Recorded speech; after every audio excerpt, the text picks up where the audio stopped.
Good to have you guys here today. If you got a Bible, Genesis 25 is where we're going to start.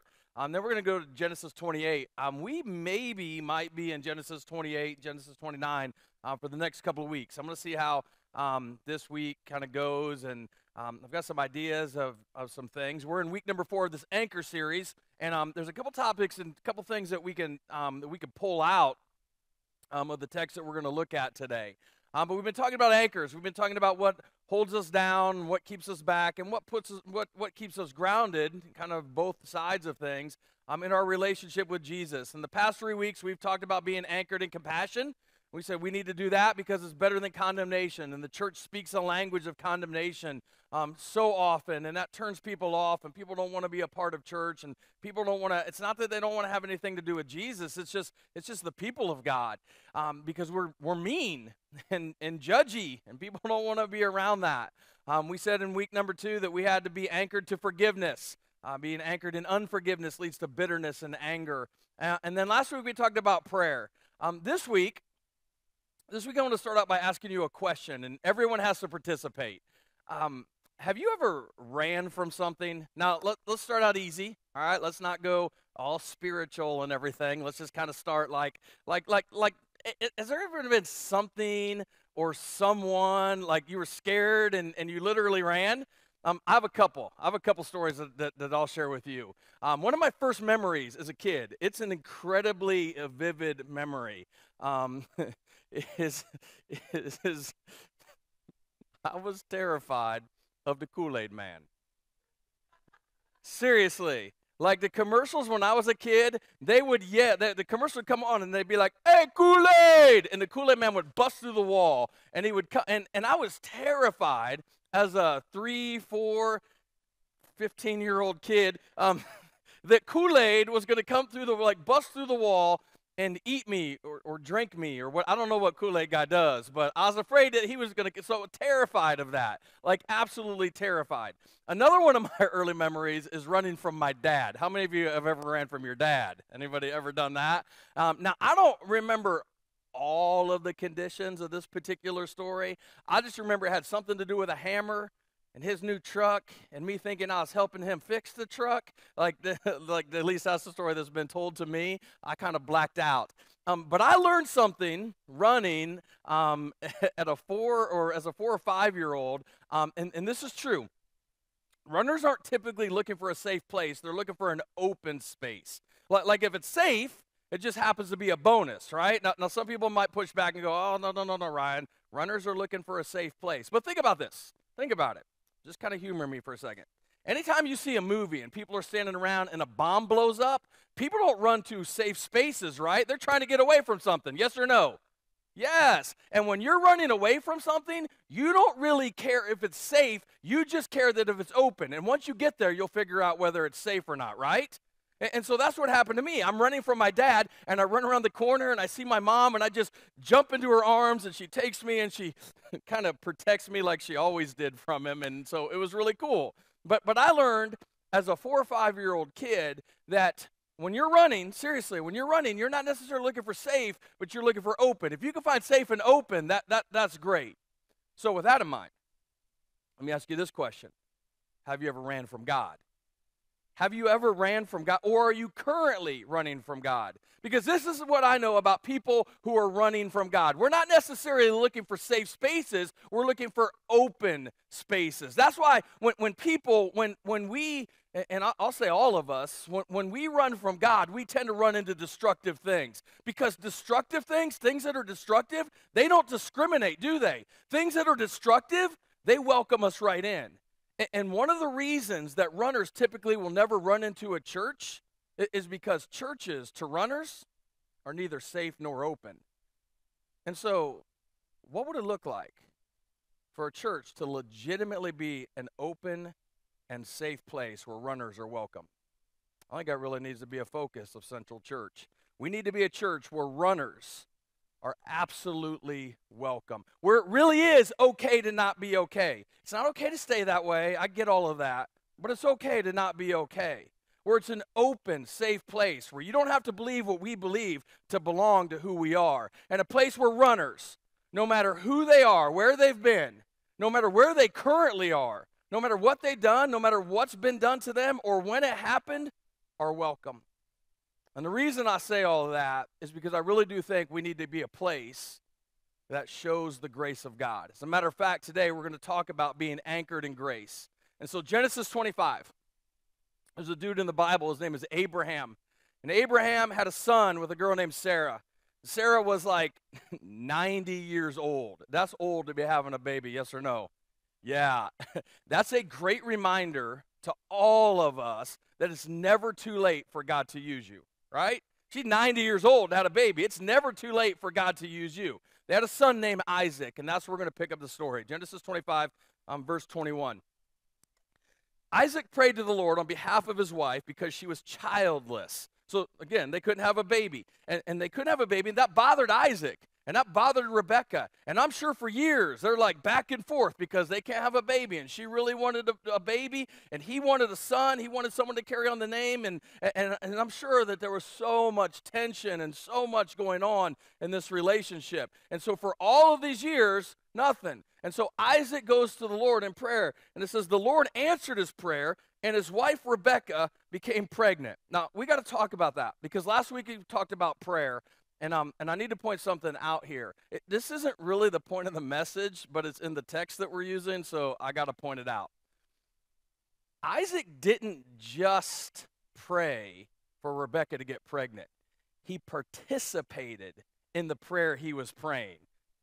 Are you following? Like, I'm not going to draw a picture for you or anything. We're not going to flannel graph this out for you or anything like that. He just didn't pray and then pop, she's pregnant. He prayed, but he also participated, which is a good reminder that sometimes when we're praying, we've got to be willing to participate in the prayers we're praying. And so if we're praying, God, give me compassion. God, help me to be anchored in compassion. And God puts somebody in our path, in our life that needs compassion, that's an answer to the prayer that we prayed. When we're praying, hey, God, help me to forgive. Help me be a forgiving person. Help me to be anchored in forgiveness. And the Holy Spirit, like, keeps bringing up in our mind, hey, remember you said you would forgive them. Yeah, but they're an idiot. But you said you would forgive them. Like that's God answering our prayer. You have to participate. Like so many times, like we want to ask God for something and we want to go, but we don't want to participate. Like that, this is me. Like 100%, this is me. Like that's what I do. Like I'm always praying, God, please help me get into shape. I don't go to the gym. I don't eat right. And so that's on me, right? So if we're going to pray for something, you've got to be willing to participate in the prayer that you're praying. And that's not even the point of this message, but I needed to say it because we talked about it last week. All right, verse 22. The babies jostled each other. Well, hold on, the babies.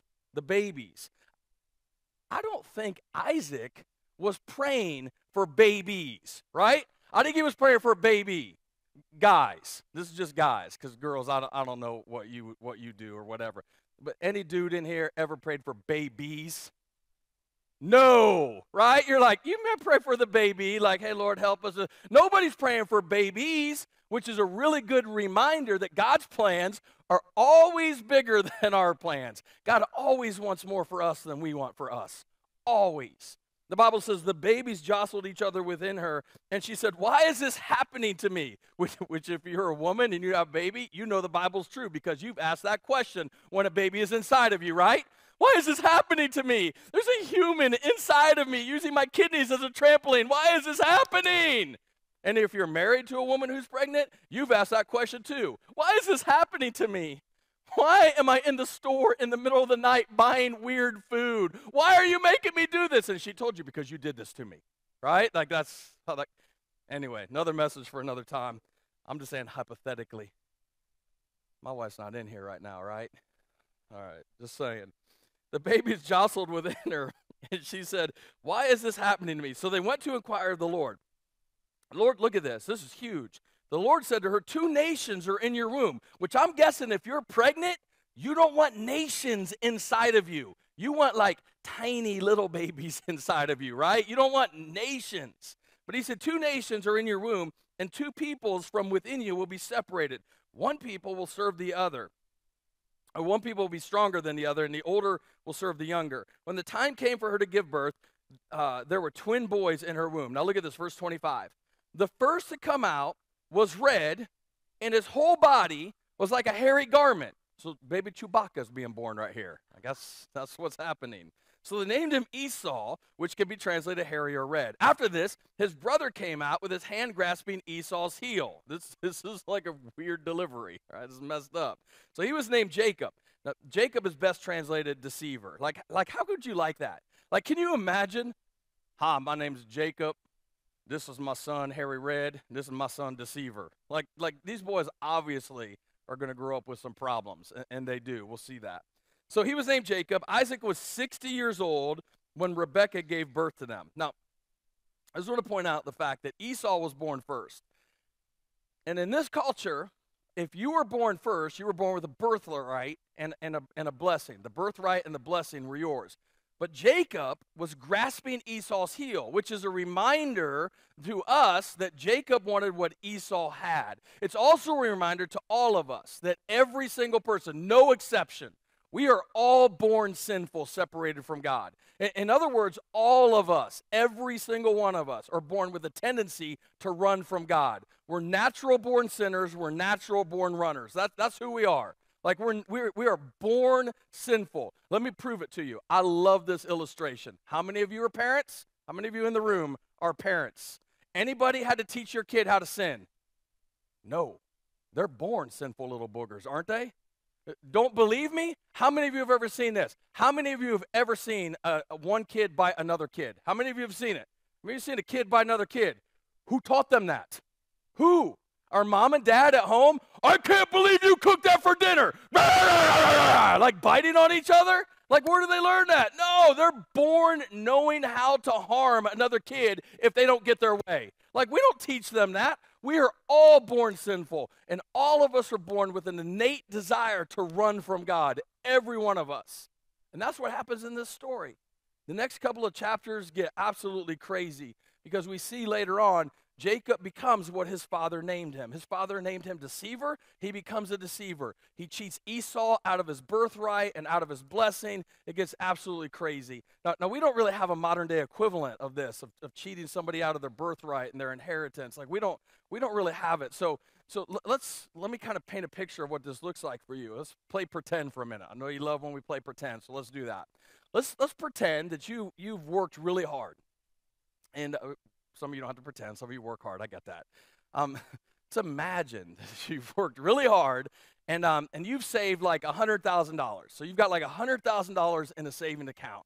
And you're going to use it to go on a nice vacation or buy your dream car or buy something nice for Pastor Ryan or like you're whatever, right? You've got $100,000 and you're just going to spend it on whatever, man. You're just going to take care of you. And you get ready to do it. And you get ready to spend it, and you go to the bank to withdraw your $100,000, and the banker tells you only have $5,000 in the bank. Like somebody stole $95,000 from you. How many of you would at least consider killing that person? There's like 4 honest people in here right now. All right, the rest of you, what's your bank account number? Because they won't hurt us. Like all of us would want to cause some sort of physical harm. I know I would. Well, that's what Jacob did to Esau. He stole his birthright. He stole his blessing. And Esau said, I'm going to kill him. I'm going to straight up kill him. Now, I'm going to wait until Dad dies because I don't want Dad to know what I'm going to do to him, but I'm going to kill him. And Jacob finds out about it, and Jacob does what every one of us do when we perceive to be in danger. He ran. If we go over to Genesis 28, and this is where we're going to start being in this section the next couple of weeks. The Bible says this in verse 10, Jacob left Beersheba and headed for Haran. When he reached a certain place, he stopped for the night because the sun had set. Taking one of the stones there, he put it under his head, and he lay down to sleep. Now, I want to say this real quick because it's in the text. Runners don't stop running because somebody yells at them for long enough. You know what I'm saying? Runners don't stop running because God has somebody spit like hate and condemnation towards them. Runners stop running when they get tired, period. Seriously, that's when runners stop running, right? Like Jacob didn't pass a camel, and on the back of camel was a bumper sticker that said, get right or get left, turn or burn, get saved or microwaved. And he thought, oh, that's a good idea. I probably ought to stop running from God now. That wasn't going on. Jacob stopped running when Jacob got tired. I just started running, Jenny. And when I got tired, I stopped. That's right. This is Forrest Gump in the Bible, right? It is. I'm so sorry. Here's the point. If you know somebody that's running from God, the best prayer that you can pray for them is, God, let them get tired of running. God, let them get tired of running. Because us shouting at them and us pointing a finger at them doesn't make them want to stop running. It actually makes them want to run harder. So Jacob, he stops because he's tired. He's so tired that he takes a rock and he uses that for a pillow. Like, I was pretty tired, right? Look at this, verse 12. He had a dream in which he saw a stairway resting on the earth with its top reaching to heaven. And the angels of God were ascending and descending on it. Now look at this, verse 13. There above it stood the Lord. Now anytime you see this in the scriptures, anytime we see God in the flesh, it's always Jesus. It's always Jesus. Well, I don't know. I'm not even arguing this with you. It's always Jesus, all right? So Jacob is seeing Jesus, and there's a stairway reaching up to heaven. Now let me say this before we move on. The stairway wasn't so that Jacob could climb up. The stairway was so that Jesus could come down. The stairway in this text, listen, don't miss this. Religion says climb up. Jesus says, I'm going to come down. Like, that's the metaphor that's being used here, and it's so incredibly powerful. And so there above it stood the Lord, and he said, I am the Lord, the God of your father Abraham and the God of Isaac. Now look at this. I will give you and your descendants the land on which you are lying. Your descendants, listen, don't miss this. Dude's not even married yet. Like, he's a single guy running from God. He gets tired, grabs a rock, puts it under his head, falls asleep, and all of a sudden God shows up and starts telling him how he's going to bless him. Your descendants will be like dust of the earth. That's a lot of kids. And you will spread out to the west and to the east and the north and to the south. All peoples on earth will be blessed through you and your offspring. Verse 15, look. I am with you and will watch over you wherever you go, and I will bring you back to this land. I will not leave you until I have done what I have promised you. I will never leave you. That's what God says to all of us all the time. I will never leave you. I am always with you. I care about you. I love you. Look at this. When Jacob woke up from his sleep, he thought, surely the Lord is in this place, and I was not aware of it. That's my prayer for our church. It really is. My prayer is that people are going to run in, and they're going to have an encounter with Jesus, and they didn't even know Jesus was here. They just found this place to be open, and they found this place when they came in and they got in their open space, they found it to be a safe place. That's my prayer for us right now. Because look at this. He was afraid, and he said, how awesome is this place? This is none other than the house of God. Don't forget that. That's huge. We're going to talk about that. How awesome is this place? This is none other than the house of God. This is the gate of heaven. Early the next morning, Jacob took the stone he had placed under his head, and he set it up as a pillar and poured oil on top of it. He called that place Bethel. Bethel means house of God. Don't forget that. It's important. So he called the place Bethel, though the city used to be called Luz. Then Jacob made a vow, saying, if God will be with me and will watch over me on this journey I am taking and will give me food to eat and clothes to wear. Like, that's all he asked for. Like, God to be with him, watch over him, give him food to eat and clothes to wear. Like, that's it. I will return safe, and so that I will return safely to my father's household. Then the Lord will be my God, and this stone that I have set up as a pillar will be God's house, and all that you give me, I will give a tenth. And so, what's going on in this text? What's happening? Why are we looking at this? Why are we talking about this? Well, there are a bunch of points in this, and there are a bunch of different things that we could talk about. Today, I want to pull out three things in this text. Three things that happened to Jacob that I really have a heart and desire to see happen at Central as we anchor into grace. All right? So follow along with me on this. Number one, when we're anchored into grace, when we anchor into grace, people meet Jesus. Like, Jesus met Jacob. Where did Jesus meet Jacob? In the house of God. Like, Jacob was running, right? We established that. Jacob was running, and don't miss this. He wasn't looking for Jesus. Jacob wasn't looking for Jesus, but Jesus was looking for Jacob. Not to get him back for what he had done to his brother Esau, but to bring him back into a relationship with God. Jacob's running. Jacob wasn't paying attention to where he was running to, ran right into the house of God, and in the house of God, that's where he met Jesus. That's grace. Once again, I can't say this enough. That's what I want for our church, a place where runners are absolutely welcome. Because I think everyone in this room, every one of us would all agree that many times the biggest barrier to people meeting God are the people of God, right?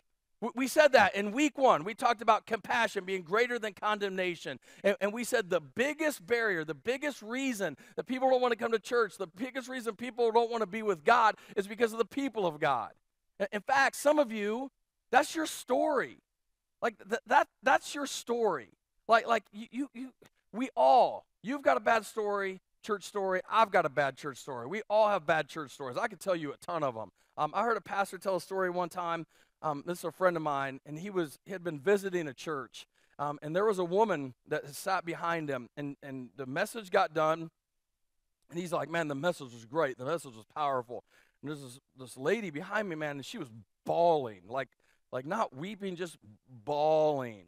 And she was like in like so much pain, like she couldn't even like walk forward. And so they went and they got this pastor, and they brought her back to him. And this guy, like my friend, he's sitting right in front of her, and he hears this whole thing play out. This guy comes back, and he asks her, he's like, hey, what's going on? How can we help you? And she's like, I need Jesus. Oh, you just talked about Jesus. I need to accept Jesus into my life. And let me tell you, as a pastor, somebody says that, you're like, sweet, things are working, right? Like, doors open, we're going to go. And that guy was like, he was right there. He's like, man, that is awesome. And she went on to say, I just went through a divorce, and it's the most painful thing that's ever happened to me in my life, and my husband left me. And this guy, this pastor, took a step back. He said, ma'am, if you've just gone through a divorce, I can't lead you to Jesus. And she got up and she walked out of the church, as would every one of us, as should every single one of us. All of us have those stories. I have those stories where I've personally seen that kind of stuff. And listen, those kind of stories, those things, they do two things to me simultaneously. They make me mad, they oddly tick me off, and they break my heart. Like, because that woman, like, seemingly didn't have her stuff together. Because of that, like, somebody would lead her to Jesus. That's not grace. That's condemnation.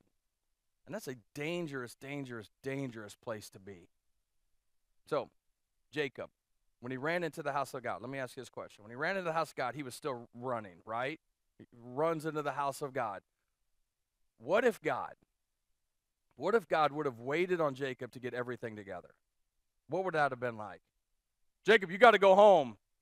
You can't be here. You can't be in here until you give the money back. You can't be in here until you say you're sorry. You can't be in here until you started reading your Bible. You can't be in here until you started praying and fasting and journaling and all of this stuff. Jacob never would have met Jesus. See, grace is not, hey, get your stuff together, and when you're good enough, you can come in here and hang out with us. Grace is, God is good enough. God is good enough. Therefore, when he comes into our lives, he helps us over time to get our stuff together. Jesus met Jacob in the house of God. And that is actually the biggest thing I care about when it comes to our church. See, in our church, we need to care about two types of people. People that are far from God and people who care about people who are far from God. Those are the two types of people that will always love our church. Because in that environment, in a place anchored in grace, people meet Jesus. They do. Jesus met Jacob. Number two, when we're anchored in grace, we experience life change. When we're anchored in grace, we experience life change. Jesus changed Jacob, changed him. Jesus changed his life, changed him. Now, all of us have probably met somebody at some point in our life who has had like a positive change. Like our life has had a positive change because of it, right? All of us probably have that person. We can think about that person. For example, for me, I love steak. Love it. Love steak. Now, I used to think that I knew what a good steak was. Like, I thought I knew about the different cuts, how to cook it to a perfect medium rare, which is the only way that you should cook steak, right? If you cook steak past medium rare, like if you cook steak well done, like, well, I'm not going to say you're not a fan of Jesus, but You know how I really feel. And so anyway, so I thought like, I thought I knew, like I thought I had mastered steakery until 2 years ago. Yeah, steakery. Is that a word? Is that, it is now. See, 2 years ago, I walked into a, you know where this is going, right? I walked into a place called Board Narrows Meat Market, and a man named Tom changed my life. He started showing me all these new different cuts of meat. He took time to explain to me like how to season it and how to cook it, and he would give me samples. I'm telling you, changed. Listen, because I met a guy who offered me an opportunity, it absolutely changed me. All of us have those kind of experiences. All of us have people who have changed us. Now, when it comes to this story right here in particular, I want our church to be a place where people are changed by Jesus and not changed into religious robots. Because let me say this, if you're looking for a church where you equate activity with maturity, this ain't your church. It's just not. In other words, we're not going to have 800 Bible studies 7 nights a week. There aren't going to be 317,000 things you need to do, and the more you do, the more we tell you you're getting closer to Jesus. This is going to be a place where we allow Jesus to change people in his time. The biggest thing I want to see as a pastor is people who actually have a relationship with Jesus, and those people allow Jesus to change them. Because see, here's what's crazy in this story. Up until this point, Jacob had a plan. Like, he knew what he wanted to do. Nobody was going to change him. Nobody was going to do anything. I mean, and his plan was simple. You want to know what his plan was? Get up in the morning and keep running. That was it. Get up tomorrow, keep running. Find a rock, put my head on it tonight, get up in the morning, and keep running. But God showed up and changed him. God shows up and says, hey, my plans for you are way different and they're way better. I want you to do something with your life that's going to be so significant that it's going to blow your mind. And by the way, out of Jacob, we get like the 12 sons that eventually lead the 12 tribes of Israel. God had a plan for Jacob that was so much bigger than what he was currently living and so much bigger than anything that he could ever possibly imagine. And that's one of the things that we're going to constantly talk about here at Central, is that God's plans for our lives are always bigger than our lives. Like this happened to me. I remember when I first got saved. When I first got saved, I owned a masonry business, and it was pretty successful. And I thought I was going to run this super company for the rest of my life. I thought I was going to have like, we were going to like turn this big corporate, like we were going to do all this stuff, man. And we were just going to like go all over the world and do all this stuff. And I thought like I could make all of this money and I could give all this money to the church and travel and do missions. And I had all of these plans. But God had a bigger plan for my life, and it was incredibly different than what I had. And I remember going through, and I won't bore you with the details, but I remember getting like this, you know, the call from God to preach. And I'm like, I don't want to be a preacher, man. I don't want to do that. Like, I'm not gonna. I'm like, no, like I'm not. Like this is me. Like I'm good at this. I'm gifted and I'm talented, and we can rule the masonry kingdom. Like, I mean, it was crazy, and then God's like, no, you're gonna preach. You're gonna preach. You're gonna preach. And I was talking to a guy one time, and he said this to me. He said, if God has called you to be a priest or pastor, like, because I didn't want to be a priest, like nobody would want to do that, right? But so he said, if God has called you to be a priest, don't stoop to be a king. And I didn't understand what that meant until I started stepping into it, and I started operating in the true giftings and talents that God had given to me. And I'm telling you, man, God's plans for our lives are bigger than anything that we could ever possibly imagine. God's got a bigger plan for your life than you have for your life, because God always has bigger plans for us than we have for us. And here's the thing that we've got to remember, and this is one of the things that I'm going to say over and over and over and over and over again. As you step into God's plans, like it's not immediate. It's not immediately going to happen for you. It's not, because Jesus changes people in his time. One of the things that I used to have, like, little confession here, all right? This is Pastor Ryan's therapy time. I've been incredibly convicted of this lately. And I'm sure that you've probably heard people say things like this, and And maybe you've said things like this, I've had in the past had thoughts that when it comes to church, I've had thoughts like, I can't believe that so-and-so is coming to church every week and not changing. You ever had that thought? You ever thought that? Or I'm tired of so-and-so showing up at church every single week and not changing. Well, a couple of problems with that. Number one, it's an incredibly judgmental statement, packed full of condemnation, right? Because we talked about this in week one. Instead of looking at the Bible as a mirror and seeing how we should change, we look at it as a window, and we're looking out of it, and we're judging other people, and we're looking at their lives and seeing how they're living, and we're condemning them because of it. And the number two problem is you never know what Jesus is doing in somebody's heart. Like, you never know. The biggest change that happens is not the external change, it's the internal change. And Jesus changes people in his time. As I read through the scriptures, this is what keeps hitting me over and over and over again the past couple of months.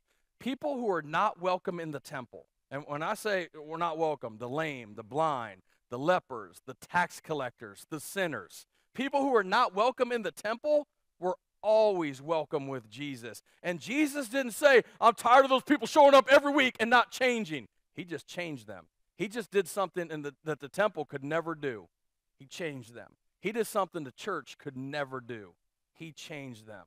And I believe Jesus in his time can do something that religions can never do, change people. It's not the church. Central Church doesn't change you. There's not a church around that can change you. And if they say that they can, man, run. Seriously. You can't follow us. Like, you just can't. It's Jesus. It's submitting to Jesus, saying, Jesus, here I am, change me. And Jesus changes us. Like, I've said this before, and I'll say it again. I want our church to be a place where you can be fully known and fully loved. And let me say, that statement, like, that's messy. But this is even more messy. And this might sound a little jacked up, and you might not like it, but you've got to be on board with it if we're all going to be anchored in grace. This church has to be a place where people can fall down and get back up. It does. This has got to be a place where people can fall down, and when they fall down, we surround them and we love them and we help them back up. And we say, hey, let's go. We're going to continue on this journey together. I've been going to St. Greg's since March. It's an addiction recovery center. I go there a few times a week and I preach about life change. It's freaking awesome. It's been absolutely incredible for me and my ministry and stuff. But let me tell you what God has spoke to me there over the past couple of months. Because when I'm sitting there and I'm talking to people, or I'm sitting in a room and I'm getting ready to teach, or after I get done teaching and people are talking, I hear things like, well, this is what I've done, and this is what I've struggled with, and this is what I'm battling with, and these are my issues. And you know what those people who say that never get? Condemnation. Ever. People are always like, oh, man, man, I feel you, man. We accept you, dude. We're going to help you through this. Whatever it takes, man, we are right here with you. And I'm telling you, a few weeks ago, God messed me up and showed me the non-church world shows more compassion in many cases than the church world. Seriously, it's messed up. Now listen, I'm not going to be the person who gives permission to sin. All right, we are always going to be preaching against sin. If you're living a sinful lifestyle, I'm going to tell you about it. We're going to talk about it, and I'm going to understand that Jesus is going to change people in his time, all that. But at the end of the day, when people do sin, instead of pointing a finger, we need to extend a hand. Instead of turning our back, we need to open our arms, because that's what Jesus created his church to be, right? Let's get back on track. Number 3. Oh, shoot. The third thing that happened is Jacob responded. When Jacob entered a place of grace, he responded to God's call. When we're anchored in God's grace, we respond to God's call. Jacob met Jesus, got a humongous vision for his life. And what does he say? Anybody remember? How awesome! How awesome is this place? Now, I remember the first time I had been to NFL football games a bunch. We grew up outside of Canton, Ohio. We went to Cleveland Browns football games all of the time. And I remember the first time I went to a Colts game in Indianapolis. It was in the Hoosier Dome, is what it was called. It was an inside place, and, man, I had never seen anything like it. I had never seen that many people inside of a building. I had never heard a crowd that loud. And I remember thinking, Whew, how awesome is this place? This place is amazing. A couple of summers ago, I went to Italy.